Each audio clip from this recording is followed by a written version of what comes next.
Hello, everyone, and welcome back to another episode of the Belgian Football Podcast. My name is Ben Jackson. I am back to host this one. Scott and Joris are obviously joining me. How are you guys doing this evening? Way, our Ben's back. Hello, everybody. I'm in a surprisingly relaxed mood at the moment. Yes, back from Morocco. I did go hunting for a TC Dali shirt, but unfortunately no one had one. Although I did see a guy wearing one in the main square, which I thought was quite cool. But everyone kind of looked surprised when I wanted his shirt and not a Ziyech shirt or a Hakimi shirt. But who knows, maybe after this weekend there'll be more TC Dali shirts around in Morocco. Can't believe we're finally almost at the end of this season, guys. Penultimate episode from us. We thought we'd potentially be talking about a title win, but it's going down to the last match day of the weekend, which is fantastic. Let's quickly gloss over playoff 2, which is obviously done and dusted with Genk securing that already. They continue their unbeaten run with a 3-1 win over Westerlo. Nasser Chadli actually gave Westerlo the lead, but then Gulsager, Kuipers, and that man Tarek Tissoudali scored for Ghent. Over at Standard Liège, obviously now Ronnie Dyler less, with his move to Club Brugge now confirmed. They got absolutely battered by Cercle Brugge. First win in decades for them, their biggest win for them as well. John Massalan opened the scoring within 10 minutes, then quick fire in the second half. Denki and Abu Francis. Ueda then got himself on the score sheet as well in the 92nd minute. Great performance from Cercle Brugge, and for Standard, I feel like, it was kind of coming after like how shocked they were at the departure of Ronnie Dyler, but we'll touch a little bit on that later. Let's get to the games that, no offence to those teams, really did matter this weekend. And the big one was obviously at the Bossel Stadion, where Antwerp faced off against Union Saint-Gilloise. Antwerp obviously knowing if they win, they would win the title. And they got off to a great start. Vincent Janssen, within 14 minutes, put them ahead. VAR checked it. Tight for an offside, but it wasn't offside, and the goal was given. They really should have scored more than they did in this one. They had much kind of better possession. They were the more kind of dangerous side, I guess you could say, especially on the counter-attack. And when in the second half, Senelinen got himself sent off with about just under an hour gone on the clock, you just felt like it was going to be their day. The Antwerp fans especially felt like it was going to be their day. You could see them as he got sent off, obviously giving him the wave goodbye, but celebrating as well. Union obviously missing a couple of key players though in this game. Teddy Tuma out, Victor Boniface just on the bench, were not fit enough to start. So they started Gustav Nielsen, started El Azouizi. Obviously, Lena then getting sent off. They kind of had to shuffle it around a little bit. Ross Sykes came on eventually. Cameron Puertas came on as well. Boniface did come on, but it was that man Puertas who, I guess, when Casper Nielsen departed, he was kind of the one you'd expected maybe filled his role. But the play of Lenin has kind of kept him out the side. But he has come up big when they've needed him to. He came up big here. First attempt was blocked by Arthur Vermeeren. The second one was also blocked by Arthur Vermeeren, but this time it deflected off him, past Butte into the back of the net. Late in the game, Antwerp almost scored from a set piece, but Maurice made a great save to tip it over the bar, and that's how this one finished. 1-1, moves everything to play for going to that last game. I'll quickly go through the Genk Club Brugge games because we could probably tackle these both at the same time because they have so much bearing on each other. So obviously now with that 1-1 draw, Genk are right back in it if they could beat Club Brugge. They themselves got off to a great start when Joseph Pansel opened the scoring within 12 minutes. However, in the second half, Club did come back into it. Hans van Aken from a corner made it 1-1. Genk left it late. Patrick Kozowski, he scored a fantastic goal to make it 2-1 in the 81st minute. Pansel then finished it off in the 86th to make it 3-1. Van der Vaart did have to make a really smart save actually near the end of the game to make sure that there wasn't any kind of squeaky bum time for Genk.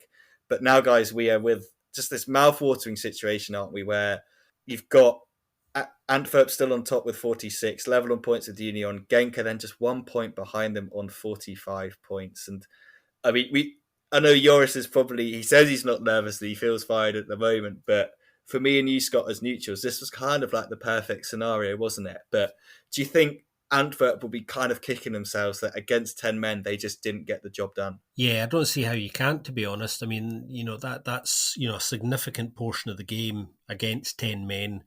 And they were really in control of the game for virtually the entire game. Union actually were pretty poor. Karel Gererts did say as much after the game. He said he felt they were not good. They didn't perform well, and they looked very much like the support act in this game, which kind of surprised me how poor they were. It's not a surprise that Antwerp started strongly. And controlled the majority of the game, I don't think, because they were at home and there'd been so much of a build-up in the days leading up to the game that some would have had you think was a foregone conclusion. So I was kind of surprised that Union really were as poor as they were. But if you don't take your chances and it stays only 1-0, all it takes is one chance. And it's probably the scrappiest goal I've seen Union score since they've returned to the Pro League. One of those goals that, is just incredibly untidy and has an element of luck to it. Poor Arthur Vermeeren with a sort of double deflection. The first one, a good one. The second one, not so good, and then the ball creeping over the line almost in slow motion. And it was one of those moments where you could kind of feel the air being sucked out of the bottle. It was almost like everyone knew that was the moment that it was not going to be settled on this day. And I didn't really see it coming. I thought Antwerp had a couple of really good chances to kill the game off, which they were trying to do. But as the game wore on, of course, you could see the nerves kind of getting in there a little bit. And we've seen, particularly in Germany in the past week, what can happen when nerves get the better of you a little bit. Things can go horribly wrong kind of quite quickly for you. From an Antwerp perspective, obviously it's still in their own hands, but it's an entirely different ask now and a more difficult one. Them having to go away to the Segeka to play Genk this weekend and win there to get the job done than it is if they'd won at home this weekend. I thought they did enough to win it, and it'll be hugely frustrating for them, I think, not to do that. And Union will just be delighted to be still in this because I think, and this is just my own view, I think going into this weekend, the pendulum swung slightly in their favour. The big question around them, of course, is what is the injury situation going to be like? Will Tuma return? Will Boniface be able to play a significant role? Because I think they may well need both of them to perform at the levels that they're going to need to in order to get the win that could be the one for them. So small details, a big week for physios and masseuses and club doctors, I think. I don't necessarily agree on many things there. Of course, I'm really happy as well. Don't get me wrong, Ben, there. Even if I'm relaxed, I think I'm in a decent position to be relaxed, though. But I'm not sure if Antwerp did enough. Not enough clear-cut chance. It also, in general, like you both actually touched on, I guess, a bit as well. Like it was more a tense game than a good game, which is not surprising. It's a sort of a cup final, which is also, as we know, not always the best kind of games. But also, Antwerp did not really create enough, especially after Union did go down to 10. I was a bit surprised with how Antwerp tried to approach the game, even though they still created a little bit. But Janssen going off, of course, not that long after, because of probably because of he himself getting injured with his own challenge, where he got his own yellow card as well.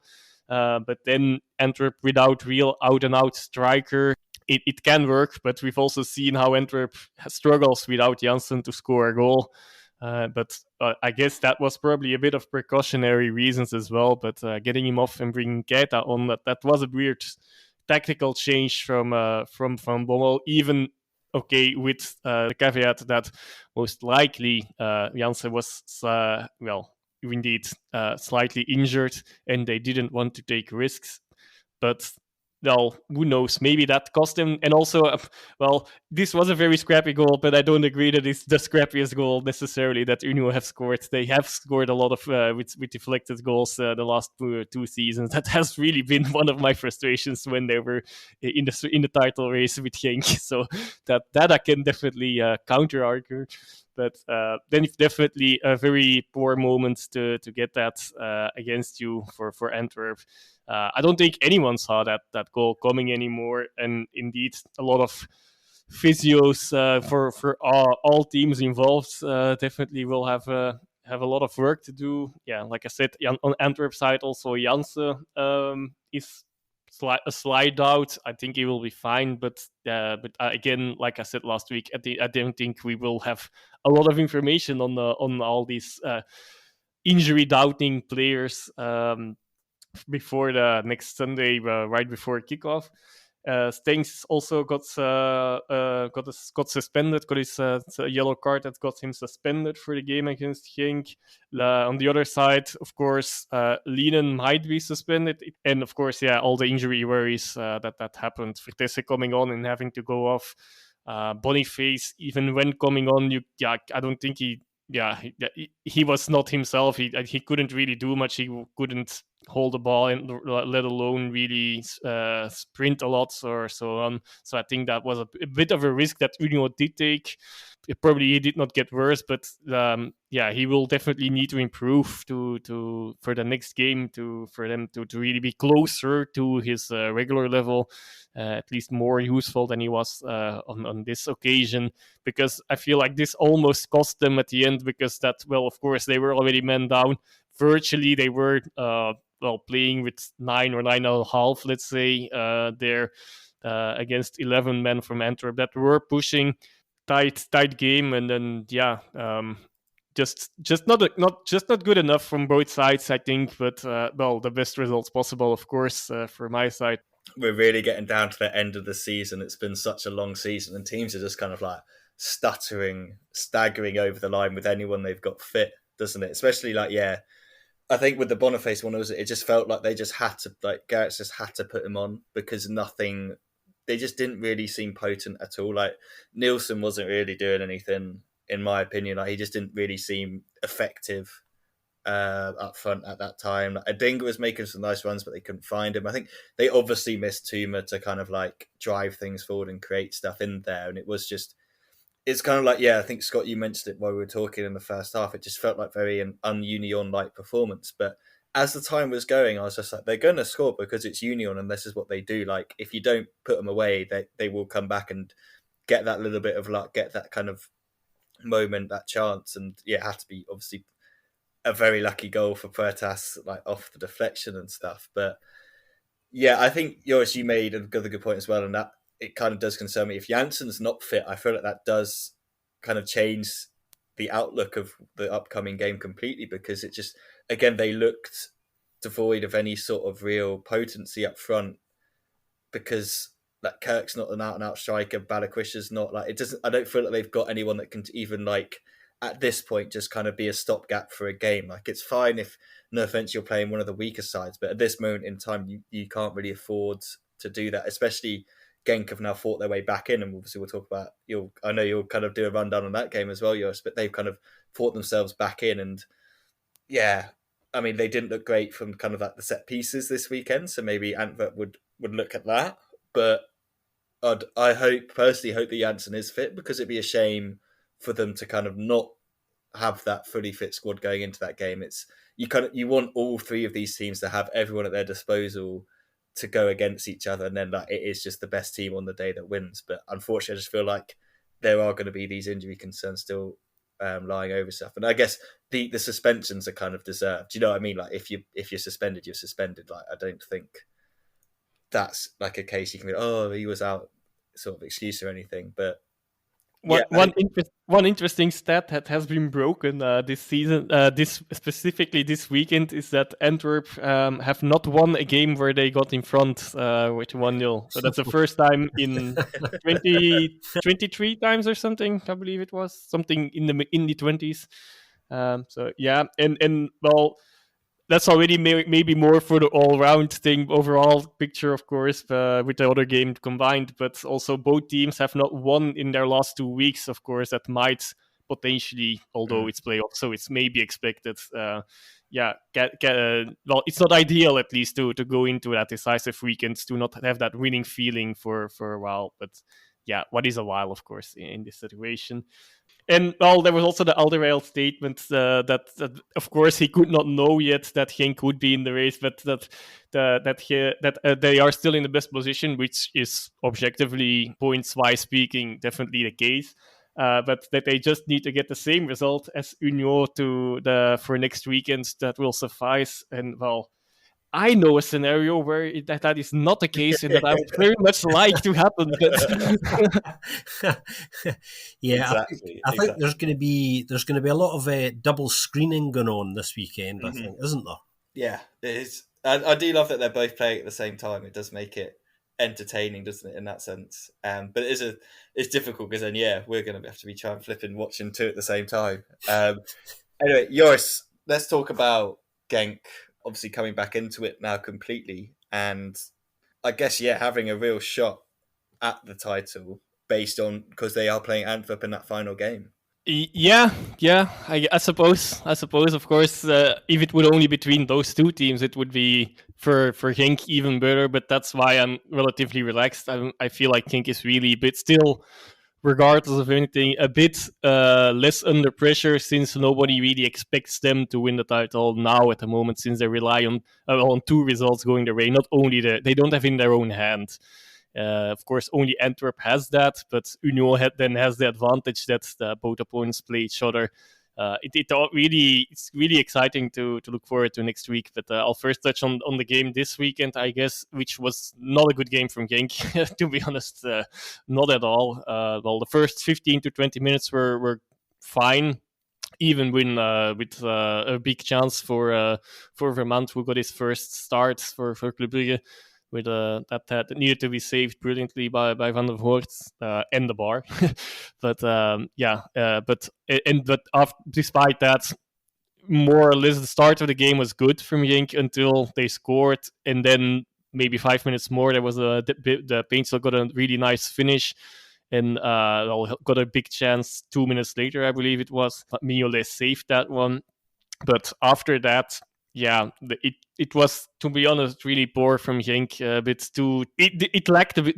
This game lacked a bit of the intensity, and especially coming from Genk as well. From just having received that news from that they still have a shot at being in of winning the title and being in that race until the last day, and bringing it to their own stadium like that as well. One of the main issues is again their striker. I fear Tolu Kodai was starting. The first 20 minutes, to be honest, he was decent. Not super good either, super impressive, but he did his job. But after that, I feel like he's still not fit, which is a bit of a shame and a bit of a... Well, I can't really wrap my head around how that's still not the case, but okay, we don't know his body, and maybe there's he's been being pushed a bit earlier than he should be back as well.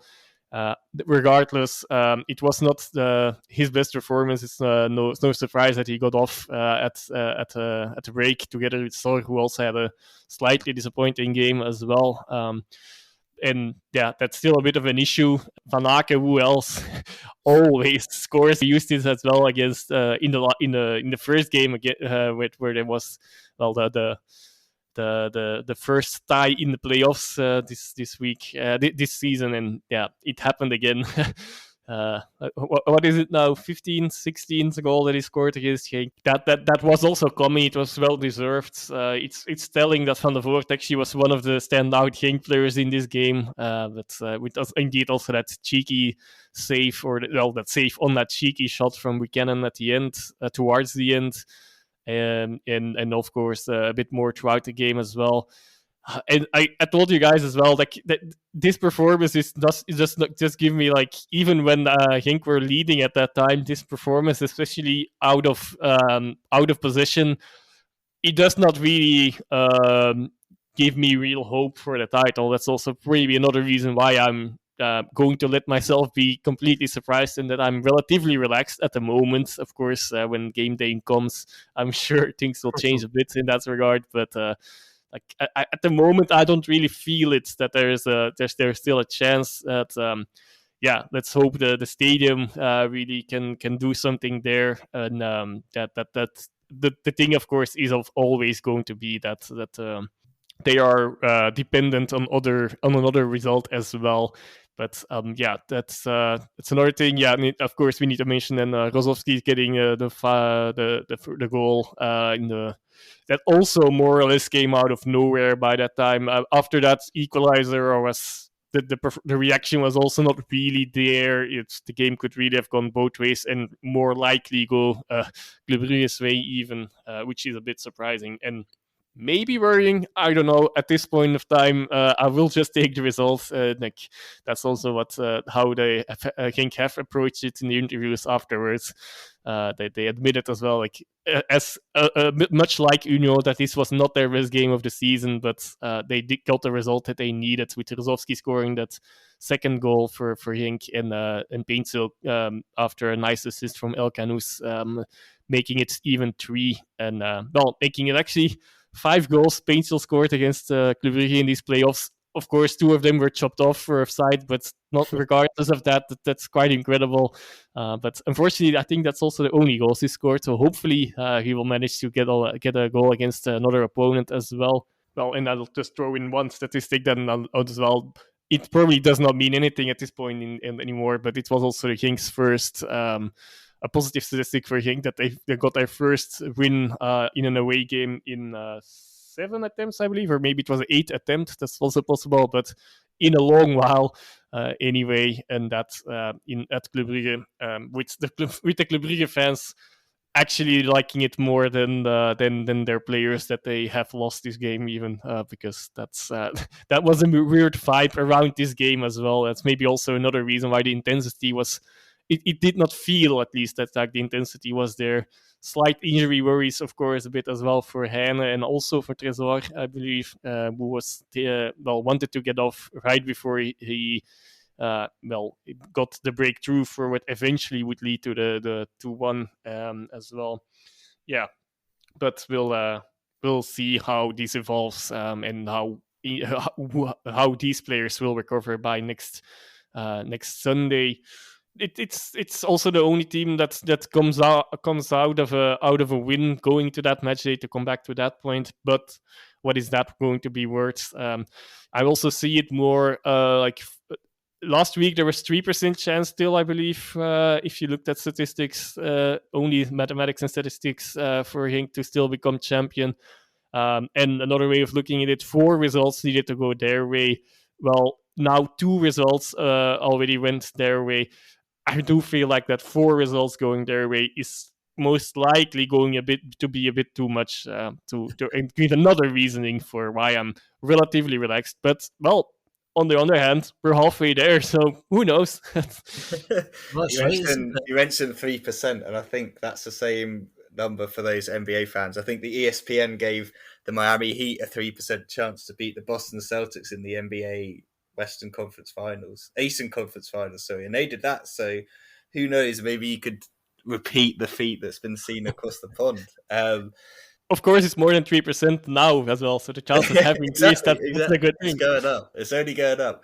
You mentioned that Genk, the struggles away from home, and I was about to say, it's good then that you're at home, but obviously Antwerp have won the last 2 meetings at the Genk Stadium in Genk, so there's also that kind of history. I think it's just fascinating, isn't it? Like when you look at it kind of on paper about how it's all going to play out, is that I feel like for Union, it's obviously like, I feel like this was almost a perfect result, was to have Genk still in it, because then them and Antwerp, like regardless of what the situation is in the game, they're both going to be going for the win. So like they can rely on either side to be pushing each other. They'll hope obviously that Genk will beat Antwerp, but Genk will always be pushing for the win because they know they need the win.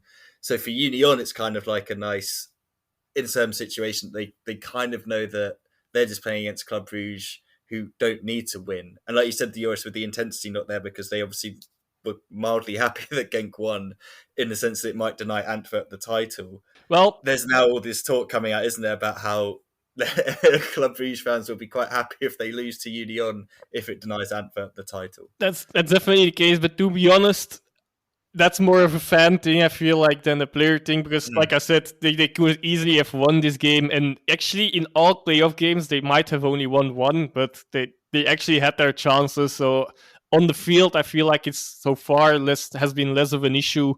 Lang is also coming back from suspension, and of course we also will have to see a lot of hinges a bit as well on Union's recovery of whoever will be fit, because that's a lot of injuries at one crucial point in time now. I'm sure not everyone will be absent, but I'm also relatively sure not everyone will be back. That unfortunately, because I also feel like it should be like equal in that sense. That everyone will be fit. We'll have to see how that evolves. And what else would I want to say? Yeah, I also feel like I touched on that maybe a little bit too little, with like not feeling confident with Genk. Out of possession, out of when they don't have the ball in their defensive organization. I feel like I also have to throw in a negative statistic still. It's also the 12th time in a row that Genk have conceded, so it looks like Genk will have to score at least twice. I already made my peace with that, but that against a defense that, even though it's not as secure as it has been the previous months, it still is not conceding that many goals. So that's definitely something. I also want to touch on one thing that we might have glanced over too easily, to go back to the Antwerp Union game, and right before the 1-0, where Lienen, Buté had missed the ball, more or less. The ball came to Lienen close to this to the penalty box, and he actually gets there first, but instead of taking the shot, he goes for the dive. While I feel like he actually had a bigger chance at scoring if he would have tried to score there, take a shot, than even a penalty would have given. And the unfortunate side effect, of course, was there then for him, that on that counter, Janssen scored that goal, which he did nicely. But I haven't touched myself on that. That's definitely a really nice finish. But although there was a lot of space from Union as well there. But I also want to hear your thoughts on that. I know it's a bit chaotic like this, but for this, I feel like it's a too important moment to miss out on. Well, it's funny how things can pivot on what seem like insignificant moments. Actually, I completely agree with you, Joris. I when he went down, my initial thought was, why is he going down there under the contact rather than going for the shot? Because it seemed very much like it was on. It was interesting to hear afterwards Wouter Rankin kind of highlighting the fact that he was particularly delighted this weekend that Genk had managed to get the points through not being at their best, and highlighting the fact there'd been a number of games this season where they'd played quite a bit better and they'd lost or dropped points. So I think going into such a big game and not playing to the best of their ability and actually winning relatively easily in the end, they were clinical with the chances that were presented to them. And that's really what made the difference, because in the balance of play, as Joris was saying, they wasn't really that much between them. They were just clinical with the opportunities that came their way at key moments as well. So he was really happy with that. And I think, Joris is right, the pressure's off in lots of ways, but we thought the pressure was off really a couple of weeks ago as well, when it looked like the Genk were kind of out of it, and then circumstances brought them back into it. And Wouter Rankin's in a situation where he can say, look, just go out there, try and play your best football and see where we are at the end of this. And it's got to be the same approach going into this weekend, because I think there will be more tension on Antwerp and Union's parts, and rightly there should be, I suppose. Genk just have to concentrate on going out and I think playing as well as possible and just seeing where that takes them. We've highlighted we don't know what Union's injury situation is going to look like come the weekend, because there are some, big impact players in there who might not be able able to feature in the game, or not all of it anyway. And Ben's right to highlight the fact that it's kind of unfortunate that just maybe the title could be decided potentially on matters off the park, injuries and maybe who wasn't involved, and the influence that these things have. So we'll see who makes the team sheets. We also don't know as well, and I know people have talked about this a little bit over the last few days, what sort of club side are going to turn up in Brussels. There is an assumption that because they have nothing to play for, that it might suit them, as Joris was saying, for Union to potentially win. And I'm not for a moment suggesting that the club players will go out and do that, because they're more professional than that. But there's so many little details and nuances here actually that are not always ones that are out on the pitch that are going to come to bear here. And of course, club have had a really, really big piece of news affecting them coming out today, which might have a factor on them at the weekend as well, because news like the one that broke this afternoon can be terribly destabilising sometimes.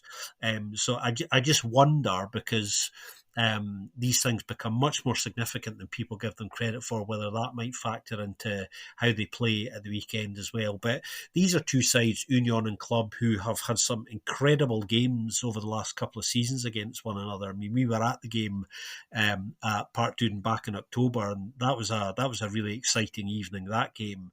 But they're two sides who really go at it against one another, and leave it all on the pitch because they have been major title rivals. So even though Club are out of it, I don't really expect that to be any different, which is good for all of us. Yeah, no, 100%.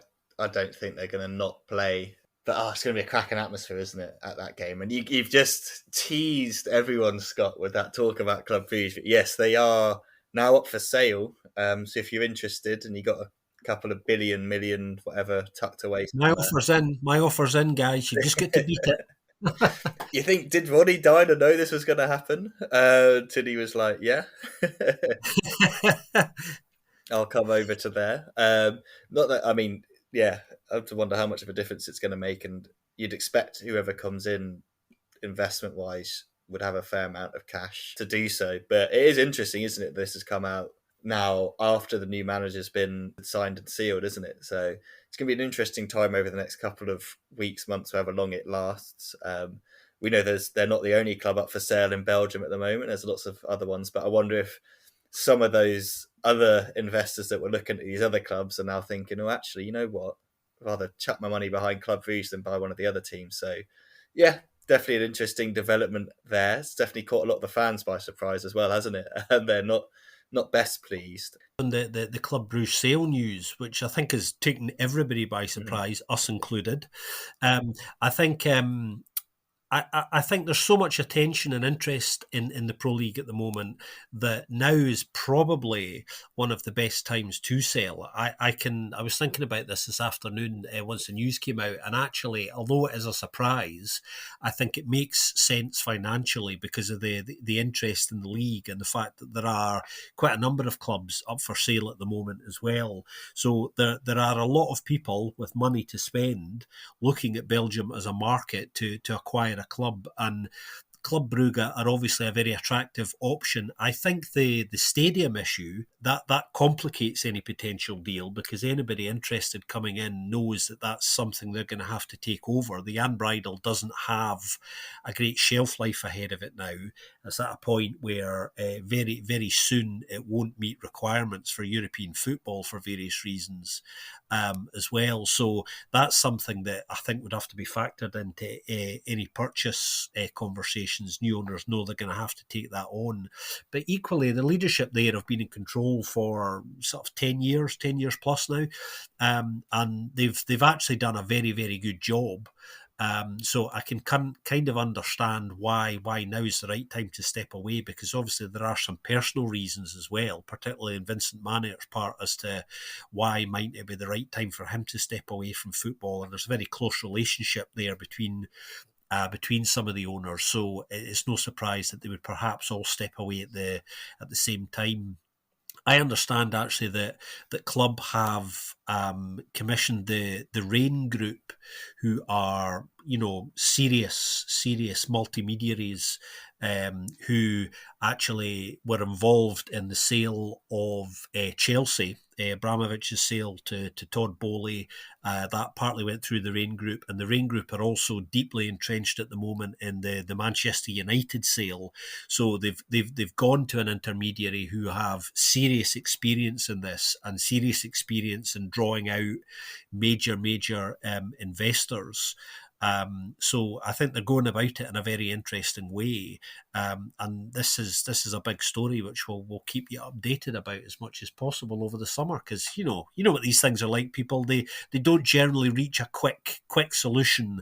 There's a lot of people are going to be poring over accounts over the next few rather weeks. than us, that must be pretty dull stuff. But yeah, we'll definitely kind of speak about it when it does eventually happen. We do have a listener. Could be yours. Yeah, exactly. To be You just honest. don't know. Yeah, Could you don't be, know what I yeah. was going to say. They've also been involved with the sale of Lyon, for example, as well, together with John Textor, not an unknown man in Belgian football, of course, as well. And also, I do feel like that stadium is a bit of the issue why it's actually still coming up as a surprise, because everyone, I think, expected, or not, maybe not everyone, but most people would expect after the stadium would have been built, that would be the perfect time, and at that time the owners would sell. But now, we'll have to see how it evolves with that stadium. Is there any implications? Did they get any news of that stadium, or is it not connected? And is it just not completely connected? Then is it just the right time for them to sell? Because they might have hit a ceiling maybe in their eyes as well. Yeah, I mean, it's just kind of so much unknown, isn't it? We'll see what happens for sure. We do have a listener question, which we'll quickly get to, from our good friend Dieter van Hoot. He says, "Hi guys, will the winner of the Champions playoff make it to the group stages of the Champions League?" And the second question: should any top team in the Pro League target Ueda of Cercle Brugge? Joris, I'll go to you first. Which one of those questions do you want to tackle? It's likely, not so likely, that the champion will get into the Champions League, but I'll quickly check the seedings for as far as it's known. I feel like they weren't looking pretty. Yeah, no, as far as I know, they're not super pretty indeed. That it's quite a difficult draw, but I guess I will just say a yes or no here. Make it a yes or no, because I'm not gonna get all the information I would like to have anyway at the moment. So I'll just go for based on nothing. Yes, the team that managed to win will get there. Yeah. Too many ifs and buts is the actual answer, I guess. What do you reckon, Scott? I'm going to be optimistic and say yes. I think just because I'm a glass half full person. I'll be the pessimist then. I don't think. I just don't know. I don't have faith. I guess, but then I'm also kind of like I'm kind of not too fussed if they don't, because I love the Europa League. I think it just is a competition more suited to the Belgian clubs, as we've seen. Exactly. Even if it would be eventually like be Genk, I agree. Like outside of the financials, I'd rather be in the Europa League, to be honest. On Ueda, Dieter, I think some of the top teams in the Pro League should target him, but I don't think they have a chance of signing him. I don't think Cercle are going to sell him to another Pro League side. I think their kind of way of looking at things has changed in the sense that I don't feel that they want to strengthen these other sides. They'd have to offer a fair amount, and I think they can probably get the money they want from teams in different countries, which just suits them down to a T. I don't know if you guys think the same, but I just don't think that he's a realistic shot for these other sides unless they play kind of silly money. Yeah. And I guess we both agree there. But maybe we can also make a quick circle back already to the one of the few things that's still exciting about the playoff 2 is, of course, that title for the top scorer. It might depend as well. That might raise his price even more. Okay, it's silly, but I do think it works that way. If he would still get that, okay, it's not very likely, but well, he might get a hat-trick and Kuipers might not score next weekend, and then he would be the official top scorer. at least for outside interest, I guess that could still make a difference. Teams in Belgium maybe less, but I think he's already a bit either out of the price range or yeah, it still would be silly money for any Belgian club to pay for him. So I do think that you're right with your assessment there. That was easily done. Yeah, that's pretty much it for this week. Unless you guys have anything else you want to quickly jump on before we head off. I was just going to say we should really touch on what some people think is the hottest story of the week, and if you believe the Belgian press, who were using the word lie quite a lot in print, of course, in relation to Ronny Deila's switch from Standard to the club this week. You know, Ben was talking earlier about, I wonder whether the club being up for sale factored into any of those posh lunches where that move was being discussed. But I think it would be fair to say, looking at the reaction to this week, because the news was confirmed not long after me and Joris recorded last week, so we were only able to kind of touch on it. But I think there's, I don't know what you guys reckon, but my reading of this certainly is that there's been some bad blood left around this, which I can kind of understand. The circumstances of it haven't been particularly well handled, I don't think, in anybody's part. It's been an open secret for what feels like forever. And Ronny Deila obviously didn't do himself any favours a couple of weeks ago when, post the Westerlo defeat, he was asked very directly post-match, what's happening here, what's true, what isn't true, and he basically denied everything. So instead of saying something diplomatic or I'm not going to take any questions on that, he chose to say, it's not true, essentially. Who do you believe, me or the press? And within a couple of days, he looked rather silly.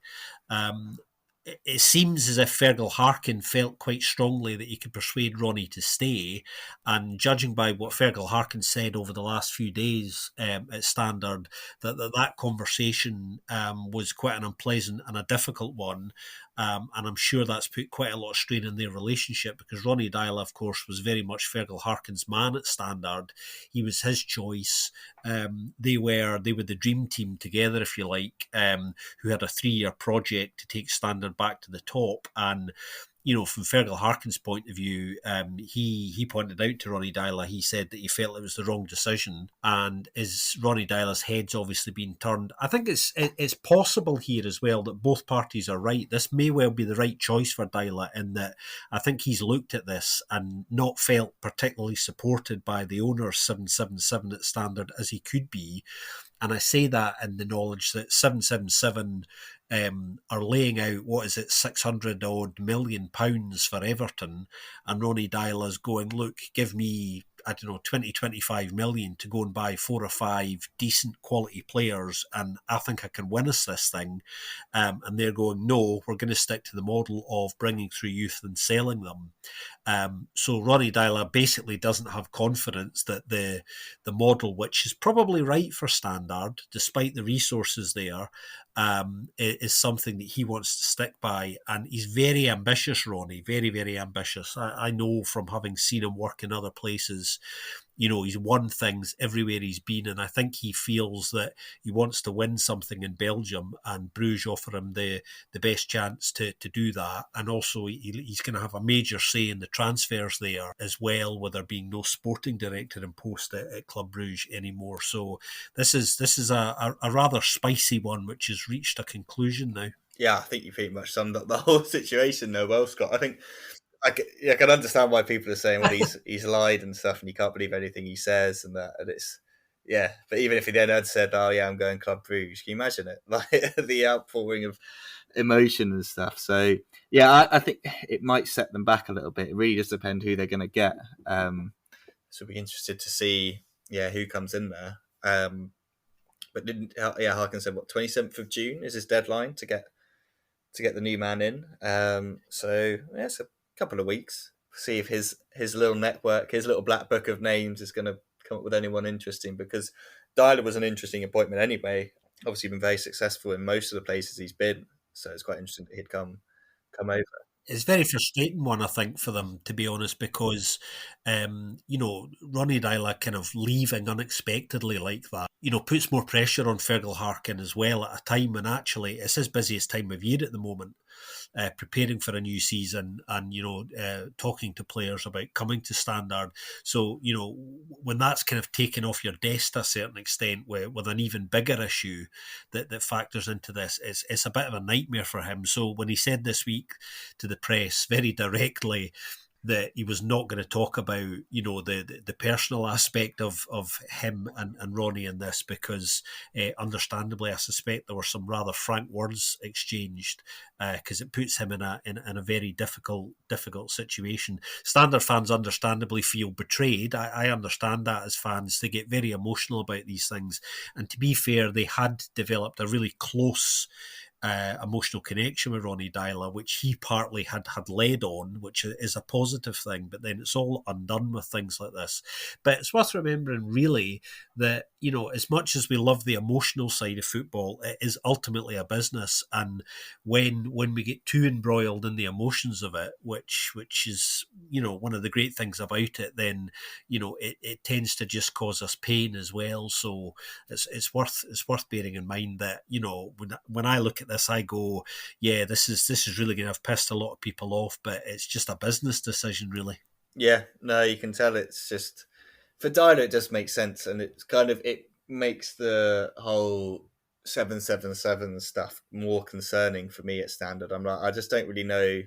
You're waiting to see from them that he's, in my opinion, he's kind of held a lot of stuff together, and he's done better than he should have done there with the resources that he had on offer. So they really have to pull it out of the bag, I think, this summer with who they get in and kind of the young players they get in, to be able to be like, these are players that we've developed and can cash in on, because the expectations are higher now because of where they finished. It's really, you don't want to be Virgil Harkin at the moment, I think. Well, maybe he himself likes it. I guess he does in a way, but on top of all these players leaving, and a lot of them also on a free, so not even getting any money of it. So on top of that whole rebuild of the squad, then also that appointment. Okay, that's basically what you guys said, of course, in one sentence there. But yeah, I don't not. Well, that's a challenge. Yeah, especially at a club like Standard as well, where it's like the fans are emotional, they are passionate as well. Like, it's not like you're going to have the time to kind of bed it in. They'll be like, no, but we've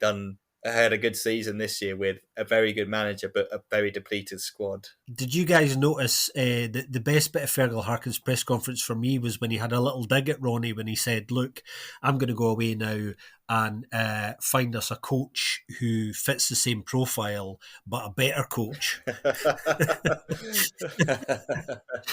Amazing. Let's see. I'll be, very interested to see who they pick out. I'm guessing it's going to be someone from abroad, just the way that kind of the chatter is going, but you never know. They could kind of maybe, I don't know, look at Zurich, at Westerlo. He's kind of the obvious one for me that kind of jumps out in terms of names and stuff, but he might be happy. He's doing a good job where he is. He might just be happy to stay there. Anyway, this is kind of all speculation, and we'll get to kind of the more X's and O's of who's actually in charge when we come back for our pre-season preview. I think, that definitely does wrap it up for this week's episode. We'll be back next week with Team of the Season, the title winning side, all that stuff. Joris will either be incredibly happy, content, or gutted because they just missed out. As always, guys, it's been a pleasure.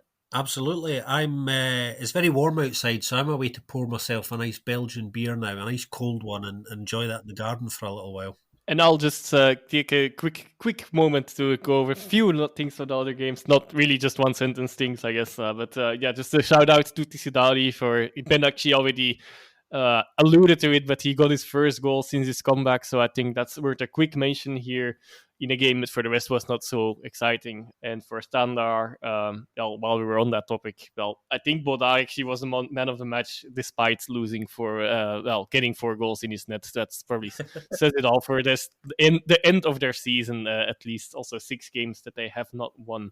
But okay, again, does not matter anymore.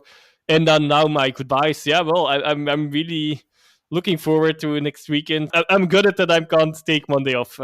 Regardless of how everything goes this weekend, I'll definitely will need some time to recover one way or another.